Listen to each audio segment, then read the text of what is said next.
Ben Kenber, the Ultimate Rabbit. Anytime you're ready. Okay. It's a nickname I picked up years ago So in an nice. acting program. It's Oh. That's never left me. Well, they're like, what animal are you? Right. Typically, I'm actually Eeyore, but when it comes to this kind of work, I'm the Ultimate Rabbit. It's simple as that. Sweet.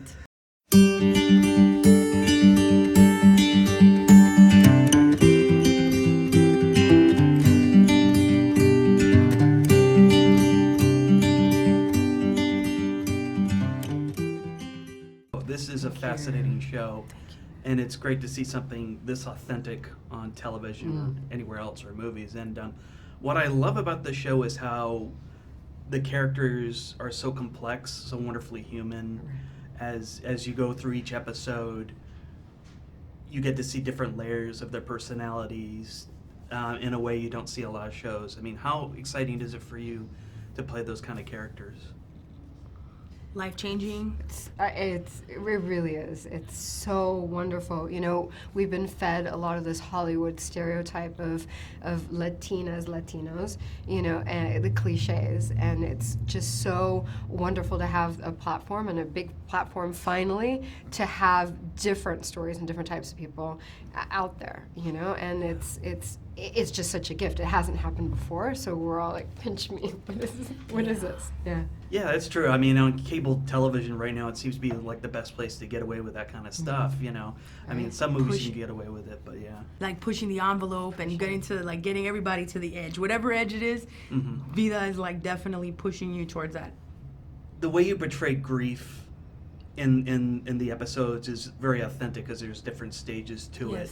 And you don't ever overact it, which is great. A lot of actors I see, they just overact everything. But for you, what was the challenge of getting to those stages of grief? Well, I think it was also the challenges, but also the beautiful thing is coming together as a cast with the director and Tanya to be like, what's the pacing going to be like? What's the style of the show? How are we going to play it within? And finding that barometer inside and going, this is too much. This is like, this is too little. This is, and finding that, like, it's like walking on a tightrope, because it is like you can't too much, and the slightest it's too or not enough, or however it may be.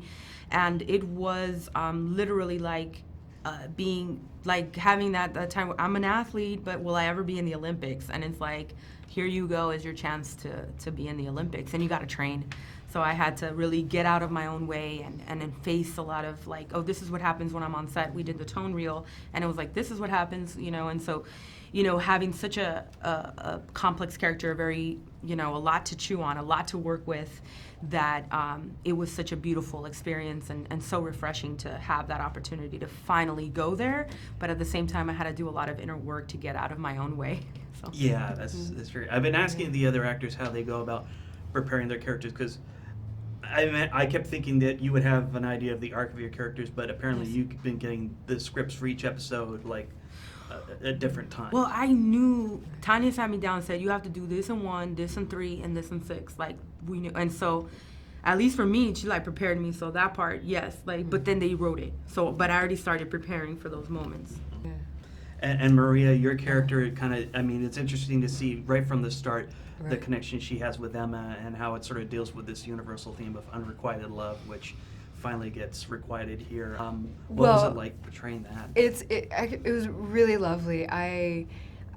What's so amazing about the Emma Cruz dynamic is that Cruz is the only person that can see right through Emma's hardened walls and hardened heart, right?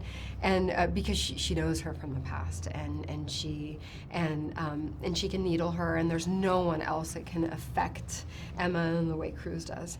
So it's wonderful for me as an actor that I connected with that, with getting past the bullshit and just connecting with the person, and just, you know, and being there and being open.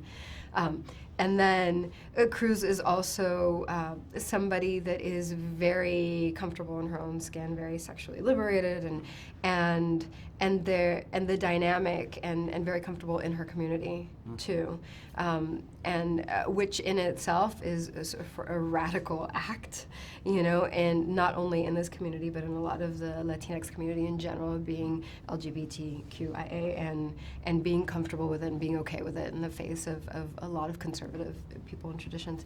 So it's just like a wonderful dynamic to play with Yeah, there. and it's great being comfortable in your own skin. Not everybody can say they are. Yeah.